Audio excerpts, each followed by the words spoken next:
Hello everyone, कैसे हैं आप सब? कैसी चल रही है आप सबकी तैयारी? आई होप आप सबकी तैयारी बहुत अच्छी चल रही होगी। स्वागत है एक बार फिर से learn with Ashwini YouTube channel पर। आज की इस क्लास में हम बात करेंगे यूपी जनगणना के बारे में। ये उसका वीडियो पार्ट 2 है। पार्ट 1 आ चुका है। अगर आपने नहीं देखा है तो तुरंत जाकर देखिए। मोस्ट इंपॉर्टेंट टॉपिक है और यहाँ से क्वेश्चन आने ही आने हैं, चाहे आप यूपीपीएससी प्रीलिम्स की परीक्षा दे रहे हो, आरओ यारो बीओ या यूपी से संबंधित कोई भी वनडे एग्जाम हो, तो यहाँ से क्वेश्चन आने की प्रोबेबिलिटी बनती है। और क्वेश्चन 5 से 6 आने ही आने हैं, इससे ज्यादा भी हो सकते हैं। यूपीपीएससी प्रीलिम्स की बात कर लें तो आप प्रीवियस ईयर के क्वेश्चन पेपर उठा के देखिए, क्वेश्चन पूछे गए हैं। पहले वेटेज नहीं होता था, लेकिन बीते साल 2 सालों में देखा जा रहा है कि यूपी से क्वेश्चन पूछे जा रहा है। इसलिए वीडियो को स्किप मत करना, लास्ट तक वीडियो में बने रहना और कॉपी पेन लेके बैठ जाइए। आपको इंपॉर्टेंट टॉपिक में बता रही हूँ, क्वेश्चन नोट करते हुए चलिए आते हैं आज क्वेश्चन पे। पहला क्वेश्चन है, सर्वाधिक दशकीय वृद्धि दर। यूपी में सर्वाधिक दशकीय वृद्धि दर कब रही है? यानी ऐसा कौन सा वर्ष था 10 सालों का जिसमें कि वृद्धि सबसे ज्यादा हुई है? तो वो है 1991 टू 2001। आपका ऑप्शन में आंसर दिया रहेगा 1991 से 2001। आंख बंद करके टिक कर दीजिएगा, ठीक है। और परसेंटेज की बात कर लें तो परसेंटेज का था 20.22%, यानी 20.22%। आते हैं नेक्स्ट क्वेश्चन पे। देखिए, सर्वाधिक जनसंख्या वृद्धि दर वाला जिला कौन सा है? ऐसा कौन सा जिला है जहां सबसे ज्यादा जनसंख्या वृद्धि हुई है 2011 के यूपी जनगणना के आंकड़ों के हिसाब से? तो वो है गौतम बुद्ध नगर। बहुत इंपॉर्टेंट है। अनइम्पॉर्टेंट तो इसमें कुछ भी नहीं है, आपको देखने की जरूरत है, पढ़ने की जरूरत है। यूपी में क्या बात सुना ही होगा आप लोगों ने, काफी ट्रेंड में है, तो इसको भी देखते हुए चलिए, बहुत इंपॉर्टेंट है, ठीक है। अब देखिए, ये तो था सर्वाधिक जनसंख्या वृद्धि दर वाला जिला। अब हम बात करते हैं न्यूनतम जनसंख्या वृद्धि दर वाला जिला कौन सा है? तो इसका आंसर होगा कानपुर नगर, ठीक है। कानपुर नगर, ना कि कानपुर देहात। आपका आंसर क्या होगा? यहाँ पे सबसे कम जनसंख्या वृद्धि हुई है और सबसे ज्यादा जो जनसंख्या वृद्धि दर हुई है वो रही है गौतम बुद्ध नगर में। आते हैं नेक्स्ट क्वेश्चन पे। सर्वाधिक नगरीय जनसंख्या प्रतिशत, अगर आपसे परसेंटेज के हिसाब से पूछा जाए कि सर्वाधिक नगरीय जनसंख्या प्रतिशत वाला जिला कौन सा है, तो आपका आंसर होगा गौतम बुद्ध नगर, ठीक है। ये होगा गौतम बुद्ध नगर, प्रतिशत के हिसाब से भी और जनसंख्या वृद्धि दर संख्या के हिसाब से भी, दोनों में ही गौतम बुद्ध नगर होगा आंसर, ठीक है। अब बात कर लेते हैं जन्म दर, ठीक है। यूपी की जन्म दर क्या है? तो इसका आंसर होगा 27.2। भारत के आंकड़ों की बात की जाए तो पूरे भारत की जो जन्म दर रही है वो है 21.4, लेकिन यूपी के, अकेले यूपी के अगर राज्यों के हिसाब से बात की जाए तो 27.2, यानी पूरे देश में सबसे ज्यादा जन्म दर कहाँ रही है 2011 के आंकड़ों के अनुसार? यूपी में 27.2। अगर आपसे भारत का पूछा जाए तो आप आंसर करेंगे 21.4, यूपी का पूछा जाए तो 27.2, ठीक है। अब बात करते हैं धार्मिक जनगणना। यहाँ से भी मोस्ट इंपॉर्टेंट है ये, यहाँ से क्वेश्चन आते हैं, स्किप मत करिएगा और क्रम जो इसमें दिया है उसको जरूर याद रखिएगा, ठीक है। तो सबसे पहला क्वेश्चन आता है कि यूपी में धर्म के हिसाब से, जैसा कि आप सभी को पता है हमारा देश कोई एक धर्म फॉलो करने वाला नहीं है, या एक धर्म के लोग नहीं, या कई धर्मों के लोग रहते हैं। यूपी की बात कर ले, यूपी में भी हिंदू, मुस्लिम, सिख, ईसाई हर कोई रहता है, लेकिन धर्म की जो जनगणना है उसके हिसाब से अगर हम बात करें कुल धर्म, सभी धर्मों को लेकर, तो सबसे ज्यादा जनसंख्या किसकी है? हिंदुओं की। लेकिन यहाँ पर हम बात करेंगे माइनॉरिटीज की, ठीक है, अल्पसंख्यक। धार्मिक जनगणना में यूपी में अल्पसंख्यक कितने हैं? हिंदुओं को छोड़ दिए, सिर्फ अल्पसंख्यकों की बात की जाए, टोटल सबको लेके, हिंदू सबको लेके छोड़ दीजिए, गलत बोल दिया मैंने। यूपी में कुल अल्पसंख्यक कितने, यानी माइनॉरिटीज कितने, उनका परसेंटेज क्या है? तो उसका परसेंटेज क्या है? 20.3%। क्या है? 20.3%, ठीक है। और माइनॉरिटीज के हिसाब से अगर हिंदुओं को छोड़ के, माइनॉरिटीज के हिसाब से हिंदुओं को छोड़ के सबसे ज्यादा माइनॉरिटीज कौन है? तो आपका आंसर होगा मुस्लिम। इनका प्रतिशत क्या है? 19.26%। कितना है? 19.26%। आपको सिर्फ ये पहला वाला परसेंटेज याद करना है, लेकिन जो इंपॉर्टेंट है एग्जाम की दृष्टि से आपको ये धर्म का क्रम याद करना है। सबसे ज्यादा आपसे युग्म बना के दे दिया कि आपको इसमें से सही टिक लगाना है। जरूरी नहीं कि परसेंटेज पूछे, परसेंटेज सिर्फ आपको मुस्लिमों का पूछेगा कितना है, तो आप इतना याद रखिए। क्रम जो है ये दिया हुआ है, ये आपको याद करना बहुत जरूरी है। जैसे मुस्लिम का 19.26%, सिख दूसरे नंबर पे आते हैं 0.32%, फिर तीसरा ईसाई, जैन, बौद्ध, अन्य। ठीक है, बौद्ध के बाद ये अन्य। तो ये क्रम जो आपको दिया हुआ है आपको ये याद करना है एग्जाम के लिए, ये बहुत इंपॉर्टेंट है, आप इसको जरूर याद कर लीजिएगा। क्रम आपको दे दिया जाएगा, इसमें से आपको सही क्रम बताना होगा। पहले नंबर पर मुस्लिम, दूसरे नंबर पर सिख, तीसरे नंबर पर ईसाई, चौथे नंबर पर जैन और बौद्ध, उसके बाद अन्य। चलिए आते हैं नेक्स्ट क्वेश्चन पे। नेक्स्ट क्वेश्चन है 20% से अधिक आबादी वाले 20% से अधिक मुस्लिम आबादी वाले जिले कितने हैं? 20% से जहां अधिक मुस्लिम है वो कितने जिले हैं?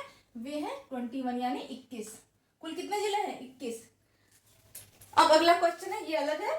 सर्वाधिक व सबसे कम लिंगानुपात। सर्वाधिक लिंगानुपात किस धर्म का सबसे ज्यादा है और लिंगानुपात किस धर्म का सबसे कम है? तो सर्वाधिक लिंगानुपात है ईसाई का और सबसे कम लिंगानुपात किस धर्म का है? सिख का। ईसाई सबसे ज्यादा और सिख सबसे कम। धार्मिक जनगणना में लिंगानुपात की बात की जा रही है यहाँ पर।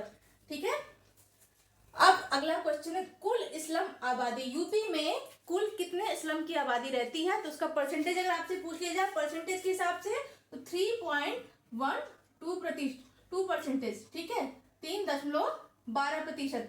देश में यूपी का इस्लाम आबादी में आपको यूपी का स्थान पूछ लिया जाए तो आप क्या बताएंगे? इसमें देश में 4th। नंबर 1 की बात की जाए तो नंबर 1 पे है महाराष्ट्र और यूपी का स्थान क्या है? यूपी का 4था स्थान है। ठीक है, कुल कार्यशील जनसंख्या। यूपी में कुल कार्यशील जनसंख्या का प्रतिशत कितना है? बहुत इंपॉर्टेंट है, 32.9%, 32.9%। ये आपका आंसर होगा। क्योंकि देखिए देखने में लगता है कि क्वेश्चन बहुत इंपॉर्टेंट नहीं है और वही क्वेश्चन आता है, इसलिए कोई भी इसमें छोड़ना नहीं है, आपको सब याद करते चलना है। जरूरी नहीं है कि जो पिछली बार क्वेश्चन पूछे गए हैं वही पूछे जाए, इसमें से क्वेश्चन आने ही आने हैं, इसलिए प्लीज एक एक नंबर बहुत मायने रखता है। स्किप मत करिए, लिखते हुए चलिए, पढ़ते हुए चलिए, मेहनत करते हुए चलिए।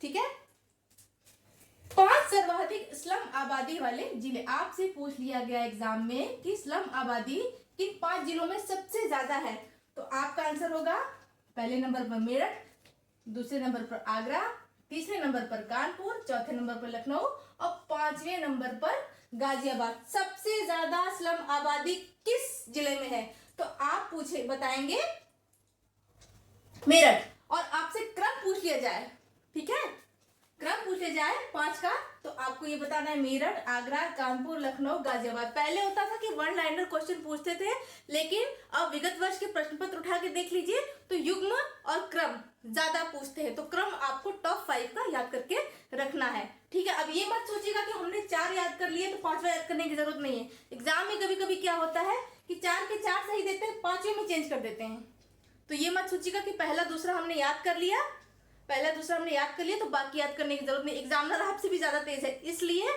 ज्यादा चालाकी न करना है, बस पढ़ाई करना है, तो इस चीजों को ध्यान देते हुए चलिए। ठीक है, अब बात करते हैं जीवन प्रत्याशा की। ठीक है, जीवन प्रत्याशा से कुछ क्वेश्चन है। यूपी की जीवन प्रत्याशा क्या है? तो जीवन प्रत्याशा है कुल 60 वर्ष। कितनी है? 60 वर्ष। जन्म दर कितनी है उत्तर प्रदेश की? उत्तर प्रदेश की जन्म दर है 27.8, 27.8%। और मृत्यु दर कितनी है? 7.9%। कितनी है? 7.9%। आखिरी क्वेश्चन है शिशु मृत्यु दर। उत्तर प्रदेश में शिशु मृत्यु दर कितनी है? तो शिशु मृत्यु दर कितनी है? ये है 57। ठीक है, इनको आप जरूर याद करिए, ये आंकड़े पूछे जाते हैं और जरूर आते हैं, आंकड़ों को बिल्कुल नहीं छोड़ना है।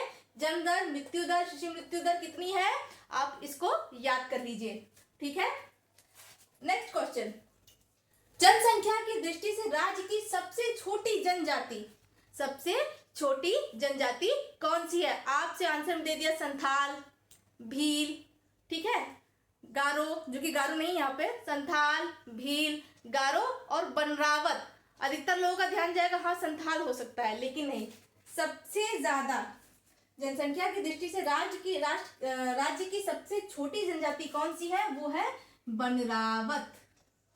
ठीक है, ये बहुत लोग नहीं बता पाएंगे, इसको याद रखिएगा, क्वेश्चन आ सकता है, पूछा जा सकता है, इसलिए अपने आप को प्रिपेयर रखिए। एग्जाम में कुछ भी पूछा जाए तो फट से उसका आंसर दे, सोचना ना पड़े। ठीक है, नेक्स्ट क्वेश्चन, सर्वाधिक अनुसूचित जनजाति वाले 5 जिले, प्रतिशत के हिसाब से 5 जिले, सर्वाधिक अनुसूचित जनजाति वाले परसेंटेज के हिसाब से 5 जिले कौन से? पहले नंबर पर है सोनभद्र, दूसरे पे ललितपुर, तीसरे पे देवरिया, चौथे पे है बलिया, क्या है? बलिया, और 5वें पे है कुशीनगर। ठीक है, नेक्स्ट क्वेश्चन, न्यूनतम, यहाँ तो बात कर ली हमने सर्वाधिक अनुसूचित जनजाति वाले 5 जिले प्रतिशत के हिसाब से। अब प्रतिशत के हिसाब से न्यूनतम अनुसूचित जनजाति वाले 5 जिले, पहला है बागपत, दूसरा है कन्नौज, तीसरा है बदायूं, चौथा है बुलंदशहर और आखिरी है मुजफ्फरनगर। ठीक है, नेक्स्ट क्वेश्चन, देश के कुल नगरीय जनसंख्या में उत्तर प्रदेश का योगदान कितना है? यहाँ अगर देश से आपसे पूछा जाए कि पूरे भारत में यानी पूरे देश में नगरीय जनसंख्या में उत्तर प्रदेश का योगदान कितना है, आंकड़े पूछ लिए जाए आपसे, तो आंसर होगा 11.79%, यानी 11.79%। ये आपको याद करना है। अब देखते हैं अगला क्वेश्चन, राज्य की कुल जनसंख्या में नगरीय जनसंख्या में प्रतिशत के हिसाब से उत्तर प्रदेश का स्थान कितना है? कितना स्थान है? 30वां। ठीक है, जनसंख्या प्रतिशत के हिसाब से देश में नगरीय जनसंख्या में उत्तर प्रदेश का कौन सा स्थान है? 30वां स्थान। और परसेंटेज वाइज पूछ लिया जाए तो आपका आंसर होगा 22.3%। कितना होगा? 22.3%। ठीक है, राज्य की कुल जनसंख्या में 2001 से 2011 के दौरान प्रदेश की साक्षरता में कितनी वृद्धि हुई? प्रतिशत यानी आंकड़ा पूछ लिया आपसे, प्रतिशत नहीं पूछा, आंकड़ा ही डायरेक्ट पूछ लिया कि 2001 से 2011 के दौरान प्रदेश की साक्षरता में कितनी वृद्धि हुई है? तो 11.34% की वृद्धि हुई है, 11.34%। लास्ट क्वेश्चन, 2001 से 2011 के दौरान प्रदेश की जनघनत्व की वृद्धि कितनी रही है? जनघनत्व में क्या वृद्धि रही है 2001 से 2011 के दौरान? तो उसका आंसर होगा 139 व्यक्ति वर्ग किलोमीटर, 139। ठीक है, कितना होगा? 139। बस इतना याद कर लीजिए। ये जो क्वेश्चन है ये बहुत इंपॉर्टेंट है और क्वेश्चन यहाँ से आने ही आने हैं, तो प्लीज वीडियो को पूरा देखिए और वीडियो पसंद आया हो तो लाइक करिएगा। आपका कोई सजेशन हो तो भी कमेंट में करके बताइएगा, क्योंकि देखिए आपकी सजेशन बहुत इंपॉर्टेंट है और यूपी पीसीएस प्रीलिम्स के लिए ज़्यादा समय नहीं बचा हुआ, इसलिए पढ़ाई पे पूरा ध्यान दीजिए, अपना पूरा समय दीजिए। देखने को लग रहा है 2 महीने हैं, लेकिन ये 2 महीने कैसे गुजर जाएंगे कुछ पता नहीं लगे।